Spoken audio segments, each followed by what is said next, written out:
Welcome to ఎన్టుడే news. ప్రతి క్షణం ప్రజల పక్షం. నియోజకవర్గం గొల్లప్రోలు మండలంలో గొల్లప్రోలు, చేబ్రోలు, సీతారాంపురం, లక్ష్మీపురం, మల్లవరాలు ఈ ప్రాంత రైతాంగం అంతా కూడా తీవ్రంగా నష్టం కలిగించే విధంగా అకాలంగా తీవ్ర వాయుగుండంలాగా మరి రావటం, గాలి సుడిగాలి తిరిగేయటం వల్ల మొత్తం వరి పంట అంతా కూడా ఒరిగిపోయి ఉన్న పరిస్థితి మరి చూస్తా ఉన్నాం. పూర్తిగా నష్టం కలిగే రైతులంతా కూడా నష్టపోయిన పరిస్థితిలో ఉన్నారు. చాలా తీవ్ర ఆందోళనలో ఉన్నారు వారంతా కూడా. ఇప్పుడిప్పుడే పాలు పోసుకుంటూ ఇప్పుడిప్పుడే పంట ఇంకొక 15-20 రోజులుంటే పంట అంతా చేతికొచ్చే పరిస్థితులు ఉన్నాయి. పెట్టుబడి అంతా కూడా పెట్టడం జరిగింది. పంట కూడా చాలా బాగుంది. అదేవిధంగా దిగుబడి కూడా బాగా వచ్చే విధంగా ఎక్కువగా మరి రైతాంగం అంతా కూడా చాలా శ్రద్ధగా వ్యవసాయం చేసుకుని వారందరూ కూడా పంట చేతికి వస్తుందనే పూర్తి ఆశతో ఉన్న టైంలో ఈ విధమైన నష్టం వారికి తీవ్ర విఘాతం కలిగించింది. అందరూ దిగ్భ్రాంతిలో చాలా బాధలో ఉన్నారు. మరి తప్పకుండా, ఎందుకంటే ఈ ప్రభుత్వం వచ్చిన తర్వాత చూస్తూ ఉన్నాము, ఈ 2 సంవత్సరాలు కావస్తున్న సమయంలో రైతాంగానికి ఏ విధంగానూ చేయూతలేదు. నామినల్గా ఇచ్చామనే రైతు భరోసా కొంతమంది రైతులకి ఇవ్వటం తప్ప కౌలు రైతుల్ని పూర్తిగా సున్నా చుట్టేసింది ఈ ప్రభుత్వం.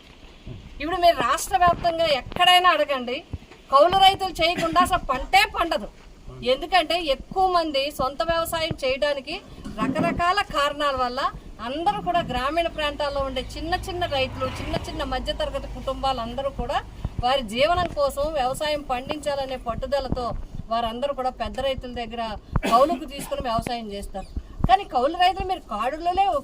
కౌలు రైతుకి ఒక్క రైతుకి కూడా రైతు భరోసా ఇవ్వలేదు. ఇది అయ్యింది. రైతు భరోసా మీరు పక్కన పెట్టారు, కౌలు రైతులకు వచ్చే బెనిఫిట్స్ పక్కన పెట్టారు. అది కాకుండా మొన్న ఈ మధ్యకాలంలో వచ్చిన మాందా తుఫానులో ఈ ఒక్క నియోజకవర్గంలో సుమారు ఒక్కొక్క మండలానికి 5 నుంచి 6 వేల ఎకరాలు చొప్పున దగ్గర 16 నుంచి 17 వేల ఎకరాలు పంట తీవ్రంగా నష్టపోవడం జరిగింది. ఇవే కాకుండా వాణిజ్య పంటలు, మరి ప్రత్తి కానీ ఇలాంటి పంటలు అన్నీ కూడా అయిపోతే వారందరికీ కూడా రాయించడం జరిగింది. ఇళ్ళు పడిపోతే రాయించారు, వ్యవసాయదారులకి రాయించారు. ఒక్క రూపాయి నష్టం ఇప్పటి వరకు ఇవ్వలేదు. రైతులే మళ్ళీ అప్పులు చేసుకుంటూ వారి కష్టాన్ని వారు పట్టుకుంటూ వారు జీవనాన్ని గడిపే పరిస్థితిలో తీవ్ర విఘాతం ఈ రోజు 2 రోజుల క్రితం ఈ యొక్క తీవ్రమైన సుడిగాలి వచ్చి వీరికి చాలా నష్టాన్ని కలిగించింది. వ్యవసాయ శాఖ అధికారులు తక్షణం ప్రతి ఒక్క ఎకరం, ప్రతి ఒక్క సెంటు కూడా ప్రభుత్వానికి రాసి పంపించాలి. అందరికీ కూడా నష్టపరిహారం ఇవ్వాలి. వారికి రైతాంగాన్ని వెంటనే ఆదుకోవాలి. కలెక్టర్ గారికి కూడా రైతులందరి తరపున మేము విజ్ఞప్తి చేస్తున్నాం, రైతాంగం తరపున విజ్ఞప్తి చేస్తున్నాం.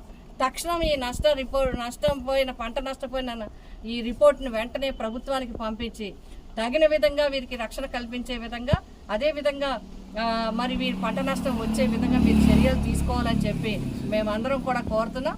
అదేవిధంగా ఇన్సూరెన్స్ కూడా అన్యాయం చేసే విధంగా ఉంది. గతంలో గవర్నమెంట్ ఇన్సూరెన్స్ చేయటం అట్లాంటి పద్ధతులు ఉండేది. ఇప్పుడు వీళ్ళందరూ కూడా కౌలు రైతులు. మీరు కౌలు రైతులు కార్డులు ఎవరు, ఎలా ఇన్సూరెన్స్ ఎలాగా? ఇప్పటి వరకు ముందు పంటలో కూడా ఇప్పటి వరకు ఎవరికి రైతులకి ఏ విధంగానూ ఒక్క రూపాయి కూడా ఎవరికి ఇవ్వలేదు. మీరు ఒకసారి పర్యవేక్షిస్తే నిజంగా వచ్చింది 1 గంట, అరగంట నుంచి గంట లోపల వచ్చిందని రైతులు అందరూ చెప్తారు. కానీ నష్టం చూస్తే కోట్ల రూపాయల్లో, కోట్లలో, వందలాది ఎకరాల్లో పంట పూర్తిగా పడిపోయింది. పాలు పోసుకునే టైము పంటల లోపల చేలో నీరుండిపోయింది.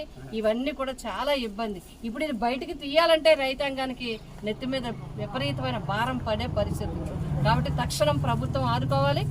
వీరి రైతాంగాన్ని రక్షించాలని చెప్పి వీరి తరఫున మేము ప్రభుత్వాన్ని డిమాండ్ చేస్తున్నాం. కలెక్టర్ గారిని కోరుతా ఉన్నాం, రైతుల తరఫున మీరు తక్షణం వెంటనే ప్రభుత్వానికి తెలియజేసి వారిని ఆదుకునే విధంగా చేయాలని చెప్పి కోరుతున్నాం.